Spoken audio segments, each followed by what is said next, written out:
గోదావరికని పూర్తిగా బొందలగడ్డ చేసిన దాన్ని ఈడ వ్యాపార కేంద్రంగా అభివృద్ధి చేసేటువంటి భాగంగా నా ప్రయత్నం చేస్తాం.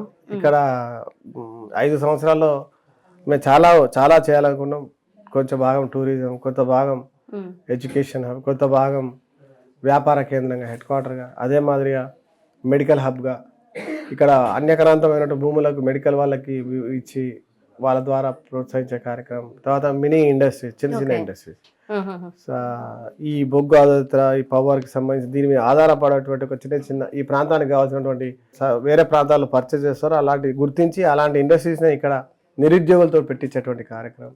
తర్వాత దోపిడీని అరికట్టడం, బూడిద, ఇసుక, ఇవన్నీ కూడా స్థానిక నిరుద్యోగ యువకులకు స్థానిక నిరుద్యోగులకు ఇచ్చి నిరంతరం ఏ రకంగా అయితే 25 సంవత్సరాలు ఈ ప్రాంత సమస్యల గురించి పోరాటం చేసినామో, అసెంబ్లీ ఎమ్మెల్యే ఉన్నా లేకున్నా రేపు దానికంటే ఎక్కువ పట్టుదలతోటి పోరాటం చేస్తాం.